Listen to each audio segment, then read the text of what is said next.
Et bonjour à toutes et à tous, bienvenue sur ma chaîne pour apprendre Unreal Engine 5 en français. Nous allons réaliser ce tutoriel sur la version 5.6 d'Unreal Engine 5. Et aujourd'hui nous allons continuer notre série sur la création d'un jeu de A à Z. Et on va continuer surtout l'animation de notre personnage en ajoutant la fonctionnalité de combo. Donc là, la dernière fois on avait fait l'attaque simple. Aujourd'hui on va faire en sorte de pouvoir faire des combos et donc de pouvoir attaquer à plusieurs reprises. Et dans la dernière vidéo, on s'occupera de l'ulti. Eh bien écoutez, si vous êtes prêts, on est parti. Ok, donc la première chose qu'on va faire, c'est revenir dans notre player character et on va lui ajouter une variable dans la catégorie attaque qu'on va appeler attaque count de type integer. Et bien sûr, on la classifie en character actions attack. On compile, on sauvegarde, on revient dans notre dossier assets character warrior animations. La dernière fois, on avait fait le montage pour le /1. On va s'occuper dans Sword Animation de prendre le /2 et le /3, clic droit, Create, Anime Montage. Donc le premier, on va l'appeler AM underscore slash underscore 02. Et le deuxième, ça va être AM underscore slash underscore 03. Et on les déplace tous les deux dans le dossier montage. Du coup, on a tous nos montages qui sont là. Ce qu'on va faire, c'est qu'on va ouvrir le premier, donc celui de la dernière fois. On va le mettre en pause et on va utiliser ce qu'on appelle des Anim Notify. Qu'est-ce que c'est que les Anim Notify? Ce sont des notifications qu'on peut mettre en place à l'intérieur d'un montage qui nous permettent de réagir lorsque celui-ci est réalisé. Je m'explique. Vous voyez qu'ici on a une ligne Notifies avec 1 en dessous. Ce qu'on va faire, c'est qu'on va la renommer. Vous double-cliquez dessus et on va l'appeler Attack End. Et ce qu'on va faire, c'est qu'on va prendre le curseur ici, on va le déplacer au début, et on va suivre le mouvement d'attaque de notre personnage pour voir quand est-ce qu'il se finit, et c'est à peu près ici. Du coup, dans la ligne Attack End des Anim Notify, vous allez faire un clic droit, Add Notify, pas State, Notify tout court, et faire un Montage Notify. Cliquez dessus, le déplier, et on va l'appeler Attack End. Vous pouvez faire un clic droit dessus, copie, enregistrer celui-ci, et on va ouvrir le suivant, et on va faire exactement la même chose. On renomme celui-ci en attaque end, et celle-là d'attaque, elle est dans l'autre sens.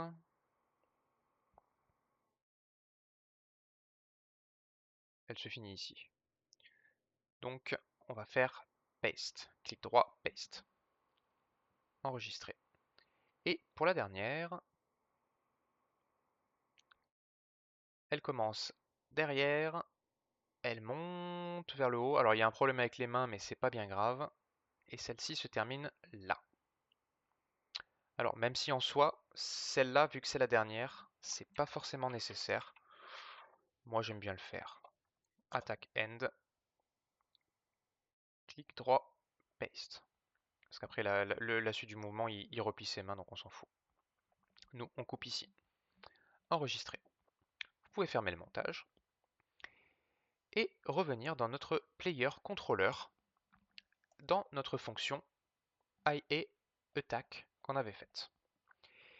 Et ce qu'on va faire, c'est que on va écarter un petit peu le play montage.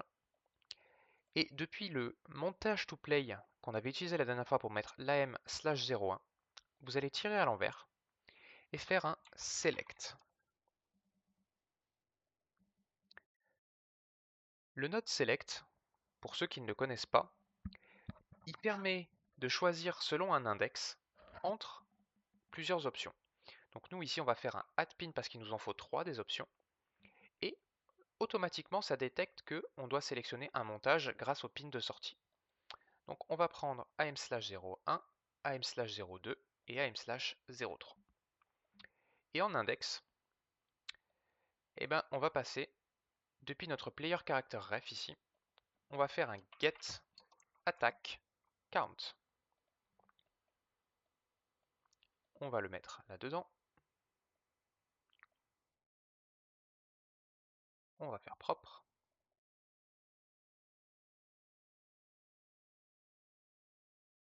Hop, voilà. Et comment on va faire pour remplir cette attack count? Donc, qu'est-ce que ça va faire ça? Quand l'attaque count vaut 0, ça va jouer la première attaque. Quand ça vaudra 1, ça va jouer la suivante, puis la suivante. Et ce qu'on va faire sur le attack count dans le player character ici, c'est que dans value range, on va mettre 0 et 2. Puisque si vous regardez bien, 0, 1, 2.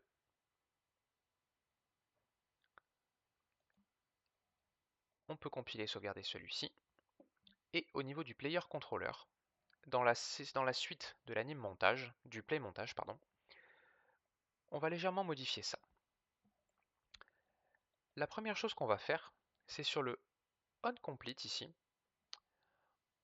on va avoir besoin de toi. Parce que du coup, on va vouloir faire un set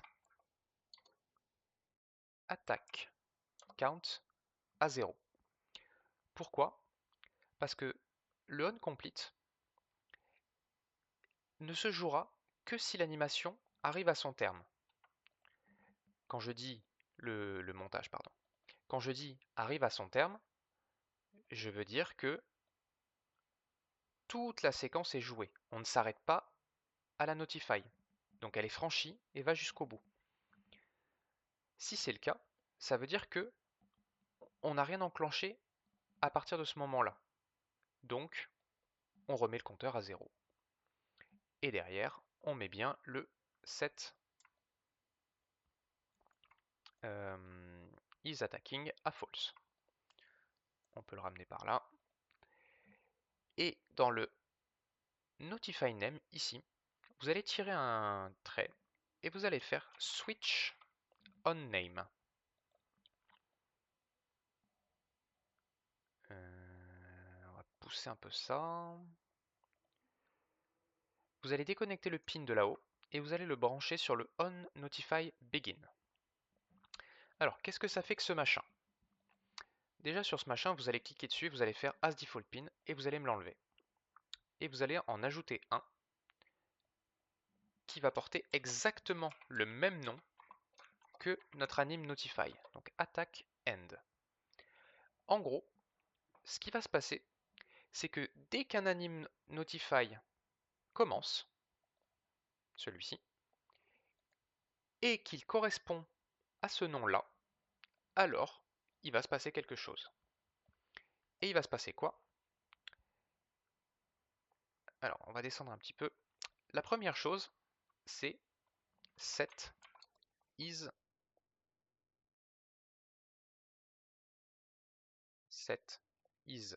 attacking à false. Puisque, en gros, on lui dit qu'il n'est plus en train d'attaquer pour pouvoir, si on le souhaite, redéclencher une séquence. Et, surtout, on va faire un get attack count sur lequel on va faire plus pour increment int. En gros, ce que ça va faire, c'est que à chaque fois qu'il va se passer quelque chose au moment du onNotify end, de l'attaque end, pardon, on va incrémenter de 1 notre attack count. Ce qui signifie que comme on a passé isAttacking à false, qu'on rappuie sur le clic, au moment où on va au moment où on va rejouer cette séquence, le attack count va valoir 1 et plus 0. Du coup, il va jouer la deuxième attaque dans la foulée. Et ainsi de suite, jusqu'à atteindre la dernière. Si je fais play maintenant, vous voyez que je peux jouer mes 3 attaques. Donc on a bien un combo. Hop. Et oui, c'était pas si compliqué. Mais il fallait le savoir. Bah écoutez, si c'est bon pour vous, on va passer à la suite. Ok. Alors, la suite est intéressante, puisque du coup, c'est bien beau tout ça. On a des animations, on a un combo, mais pour l'instant, il n'est que visuel. C'est-à-dire que si je touche un ennemi, bah, il va rien se passer du tout. Parce que c'est juste une animation. Et une animation, physiquement, ne fait rien. Donc, on va créer ça. Pour ça, on va aller dans le blueprint, ici, faire un clic droit, New Folder, et on va l'appeler Fighting. Alors, super la sauvegarde. Fighting System. On va dedans. Et la première chose qu'on va faire, c'est faire un clic droit, Blueprint, Blueprint Interface, et on va l'appeler BPI underscore Fighting. Save all. On va l'ouvrir. Et on va créer une seule fonction à l'intérieur qu'on va appeler attaque. Pas d'input, pas d'output. On en rajoutera plus tard si c'est nécessaire, mais dans l'immédiat, on peut s'en passer. Cette interface, on va la créer, on va l'ajouter sur le player character. Class settings, implemented interface, et avec BPI damageable, on va rajouter BPI fighting. Compile, save. Alors, je précise tout de même que cette interface ne fait pas la même chose que la fonction d'attaque. Ce n'est pas pareil. La fonction d'attaque qui est dans le player controller, c'est l'action d'attaquer. La BPI interface, elle, son travail, c'est de réagir une fois qu'une attaque est faite. Pour cela, on va dans les interfaces ici, on a notre attaque qui est apparue. On double-clique dessus pour le sortir. Et ce qu'on va faire, c'est qu'on va créer une fonction dans notre player character. Un instant s'il vous plaît, ça n'a rien à foutre là. Vous pouvez les virer si vous les avez toujours. Voilà. Et la fonction, on va l'appeler hitDetect.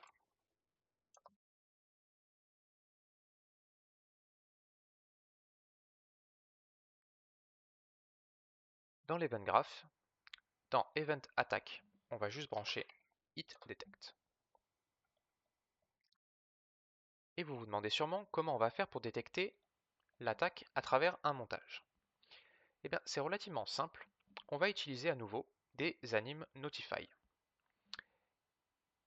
Et pour ça, on va la laisser ici. On va faire un clic droit, blueprint class, parce que cette fois-ci, on va en créer une custom. Vous allez taper dans all class anim notify state, celle-ci. Pas la première, pas anim notify tout court, mais anim notify state. Select. Et on va l'appeler an underscore it detect. Voire même it detection. Vous double-cliquez pour l'ouvrir. Et vous allez vous retrouver face à ce graphe noir. Vous allez cliquer ici sur Override pour les Override Functions et vous allez prendre Resaved Notify Tick. En gros, la différence entre une anim notify comme celle-ci et une anim notify state, c'est que l'anim notify classique, vous voyez, elle a un seul point, c'est ce que j'appelle le point de rupture. C'est le moment unique où l'animation, où la notify réalise quelque chose. Une anim notify state, comme vous allez le voir tout de suite après, elle a 2 points, un début et une fin. Et en gros, quand vous avez un receive notify tick à l'intérieur d'une anim notify state, ce qui va se passer, c'est qu'à chaque tick, donc les ticks c'est une unité de mesure dans l'informatique, à chaque tick, la séquence qui va se trouver entre ces deux nodes, entre le receive notify tick et le return node, va s'exécuter. Et du coup, vous vous demandez sûrement qu'est-ce qu'on va foutre là-dedans. Et là, c'est plutôt simple. Ce qu'on va faire, c'est qu'ici, dans meshcomp, on va faire un get owner. Ce get owner, il va nous permettre de savoir qui est en train de jouer l'animation et donc de recevoir la notification. Étant donné que ça part de notre player character, cette animation, et que ça concerne son skeletal mesh, c'est lui qui va être concerné. Et pour s'assurer que c'est bien notre personnage, il y a plusieurs moyens de faire, mais ce qu'on va faire, c'est qu'on va faire does object implement interface, et on va choisir notre BPI fighting. On repousse un petit peu ça. On va mettre un branch ici. On va relier là-dedans. On connecte le branch. Et si c'est le cas, depuis le get owner, on va faire attack message, puisque ça concerne la BPI. Je vous rappelle ce que ça signifie, ce que je viens de faire là. Cette fonction, si les conditions sont remplies, enfin la condition, donc si c'est ça, va envoyer ce message. Il faut savoir que quand bien même il y aurait une erreur et que ça nous dit bien que oui, l'objet en face possède l'interface alors que ce n'est pas le cas, ça ne fera rien. Pourquoi? Parce qu'il faut obligatoirement que ça soit présent dans l'acteur concerné. Et qu'il y ait une suite bien évidemment. Donc si j'enlève ça, et que ça se joue, eh ben, il ne se passera rien. Et ensuite, on return. C'est tout ce qu'on a à faire ici. Donc pour le moment, c'est bien beau, mais comment on utilise ça? Eh bien, vous allez revenir d'ici dans le am/, et dans notifies, vous allez faire track, add notify track. Et celle-ci, on va l'appeler... Comment je vais appeler la track? Juste un instant, je regarde dans l'autre. Je me suis pas foulé, je l'ai appelé hit detection. Donc on va l'appeler hit detection. Pourquoi s'embêter après tout? Et ce qu'on va vouloir faire, c'est voir à partir de quel moment, dans l'animation, notre personnage peut causer des dégâts. Donc en gros, à partir de là. Et en fait, si je viens ici, que je fais clic droit, Add Notify State, AN Hit Detection, vous voyez qu'il y a 2 points. Et l'avantage, c'est que comme on a placé avant les attaques N, on sait à partir de quand l'attaque ne peut plus faire de dégâts. Donc en gros, on sait que sur toute cette période-là, notre épée peut faire des dégâts. Donc on enregistre, en gros,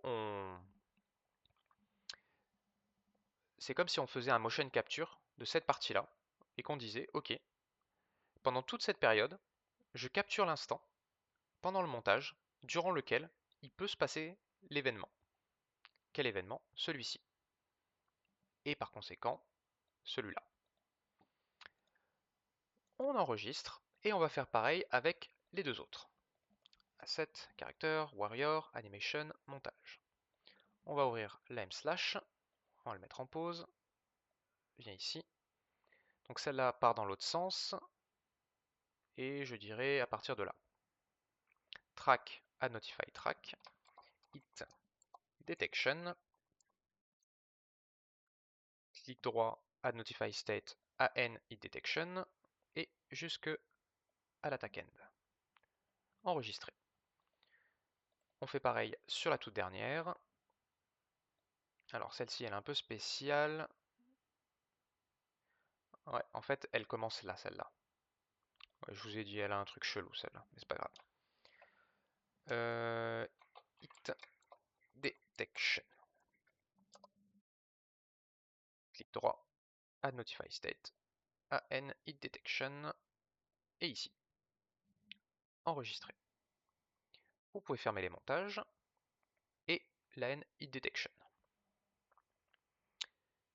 Et bien si c'est bon pour vous, on va rendre ça fonctionnel. Ok.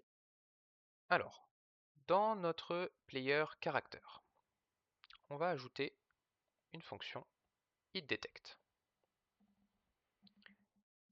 Je sais même pas pourquoi elle est déjà là. Je l'ai peut-être fait tout à l'heure sans faire exprès. Oui, si, c'était pour la créer, pardon. Je me perds. Donc, qu'est-ce qu'on va faire dans cette fonction hitDetect? La première chose, c'est qu'on va prendre notre mesh, puisque c'est sur lui que se joue le montage, donc c'est sur lui qu'on va pouvoir faire les choses. On va tirer un câble et on va faire get socket location. Pourquoi? Parce que notre épée, c'est un static mesh, elle est là. Sauf que on n'a pas vraiment moyen de se repérer euh, par rapport à elle. Donc ce qu'on va faire, c'est qu'on va se repérer par rapport au socket auquel elle est attachée, qui se trouve dans la main de notre personnage.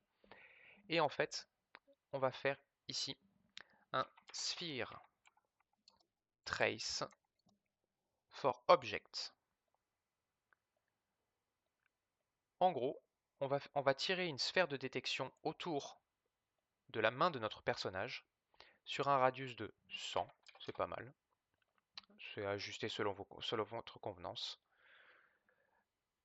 Si vous compilez, là, il va vous dire non, non. C'est parce qu'en fait, ici, object type, il faut faire make array pour lui dire quel type d'objet on veut détecter. C'est ça que fait le sphere trace for object. Et nous, on veut pas des world static, mais on veut des pawns. Pourquoi? Parce que nos ennemis seront dérivés de la classe blueprint character, et un character, qu'est-ce qui le rend différent du reste? C'est qu'il possède un pawn. Je rappelle, le pawn, c'est ça. C'est le bonhomme lui-même. Donc, dans notre player character ici, on a notre sphere trace qui s'est fait. D'ailleurs, on peut le mettre en for duration pour avoir le debug. La première chose qu'on va faire, c'est faire un branch ici, dans lequel on va brancher le return value.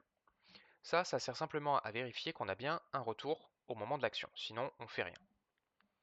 On va prendre le out hit ici, et on va le break.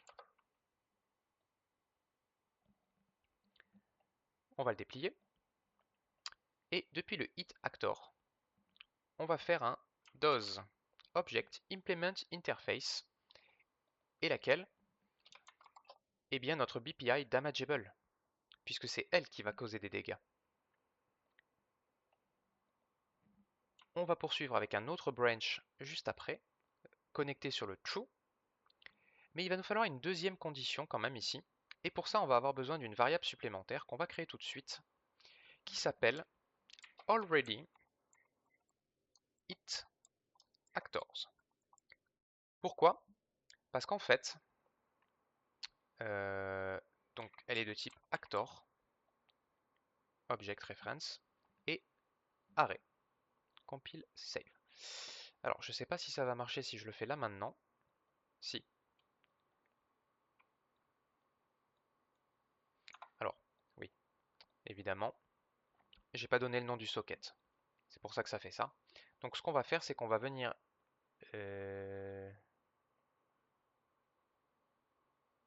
sur le mesh, non, sur le weapon, parce que du coup il est là. Vous double-cliquez, CTRL-C, vous l'emmenez dans Hit Detect, et dans le socket, CTRL-V, compile, save. Et là si je vous montre, bah en fait vous voyez, ça fait, durant toute la durée de l'animation qu'on a balisée, ça fait un sphere trace tous les ticks. Et donc vous voyez qu'un tick, il y en a quand même beaucoup. Qu'est-ce que ça implique? Bah, si vous avez un ennemi en face de vous, et que vous faites un coup, à chacune des sphères que vous voyez devant nous là, il va se passer quelque chose. Donc ça, c'est juste pas possible. Quand on met un coup, on touche l'ennemi une fois. On est dans un jeu vidéo, après tout.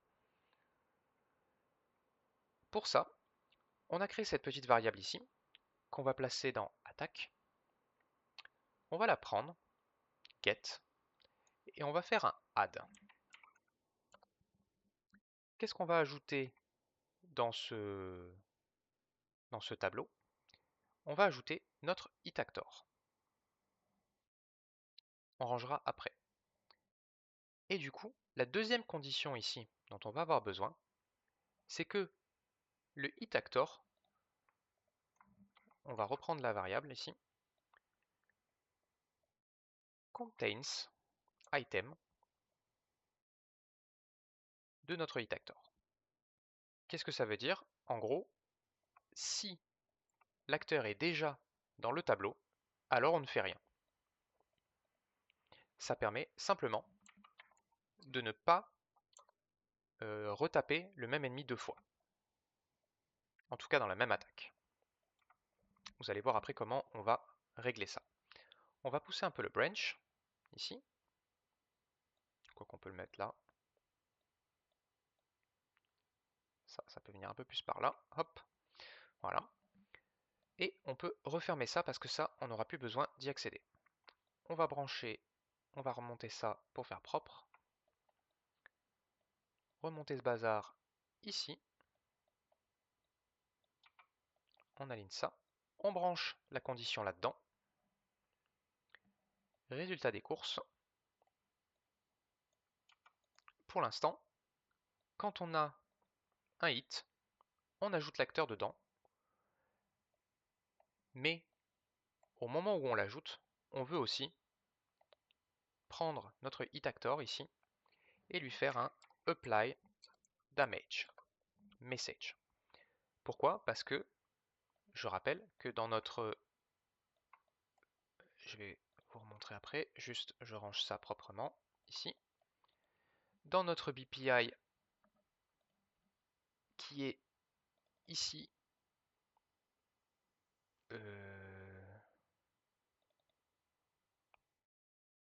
non, je l'ai mis où? Encore? Blueprint? Characters? Là. Dans BPI damageable, on a apply damage. Sur notre caractère, par exemple, la réaction, c'est celle-là. On lui enlève de la vie. Et bien sur notre ennemi, on fera exactement la même chose. Donc, dans notre hit detect, on appelle la fonction apply damage. Et pour savoir combien on va lui faire de dégâts, pour le moment, on va juste créer une variable dans notre caractère en single de type, non, pas integer, float, qu'on va appeler attack power. Cette variable nous servira par la suite également comme valeur de base pour l'attaque du personnage. On compile, on sauvegarde, et on va lui mettre 20 pour l'instant en attaque par défaut. Du coup, ce qu'on peut faire ici, c'est déplacer un peu ça.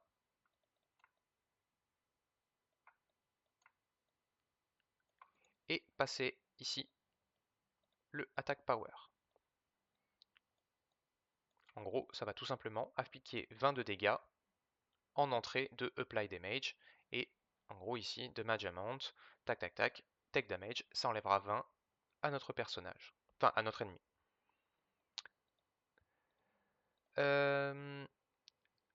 Dans le hit detect, on est bon, enfin on est presque bon, à ceci près que ici, il faut que ça ne contienne pas. Donc c'est not boolean. Donc on veut que l'ennemi qu'on a touché ne soit pas déjà dans le tableau. Si on laisse les choses en l'état, ce qui va se passer, c'est qu'on ne pourra plus toucher l'ennemi une fois qu'on l'a touché une fois. Pardon. Donc pour ça, on va revenir dans le player controller ici, au niveau du play montage, et on va ajouter quelque chose ici, sur ce pin d'exécution là qui se fait pendant le montage. Et depuis le player character ref ici, on va vouloir faire un get already it actors, donc notre variable qu'on vient de créer, et faire un clear, donc la vider. Pourquoi? Parce que ceci ne sera exécuté que quand on play un montage, donc quand on fait une nouvelle attaque. Donc du coup, à chaque nouvelle attaque, on vide la variable, ce qui nous permet de réattaquer plusieurs fois un même ennemi. Si vous voulez qu'on voit ça en réel, ce qu'on peut faire, c'est aller dans Assets. Non, il est dans Third Person, Blueprint. Non. Ah non, mais attendez. Blueprint Dev, ici. Clic droit, Blueprint Character. Attendez, je suis allé un peu vite. Je vous remontre. Clic droit, Blueprint, Blueprint Class, Character. Et on va l'appeler BP Enemy Test. Pour faire ça bien, on va l'ouvrir. Dans Mesh Character, on va choisir ici le Skeletal Mesh du ManiSimple. Alors c'est moins 89, 270, pour qu'il soit dans le bon sens. Oui, je les connais par cœur. Et Class Settings, Add, BPI, Damageable. Compile, Save. Si je le prends, que je le mets là, on va le rotater vers nous. On sauvegarde, Play. J'ai bien mes detection. Et là, vous voyez qu'ils sont verts, avec tous les points. Ça veut dire que j'ai bien touché mon ennemi toutes ces fois-là. Mais avec la sécurité qu'on a mise en place, parmi toutes les actions que vous venez de voir, une seule d'entre elles a été considérée comme valide et donc infliger des dégâts. On vérifiera ça bien plus tard quand on aura fini l'animation de notre personnage, puisqu'on s'attaquera aux ennemis justement. Ils auront une barre de vie au-dessus de la tête et vous verrez que quand vous faites une attaque, bien que vous ayez attaqué, je sais pas moi, une vingtaine de fois dans la même attaque, vous l'ayez touché, pardon, une vingtaine de fois dans la même attaque, ça n'engendrera pas 20 dommages, mais un seul. C'était tout l'intérêt de cette sécurité que nous venons de mettre en place. Eh bien écoutez, c'est tout pour aujourd'hui. J'espère que cette vidéo vous aura plu. Si c'est le cas, n'hésitez pas à mettre un like, mettre un commentaire, vous abonner à la chaîne. Et la prochaine fois, on se retrouve pour faire l'ulti. Allez, bye bye.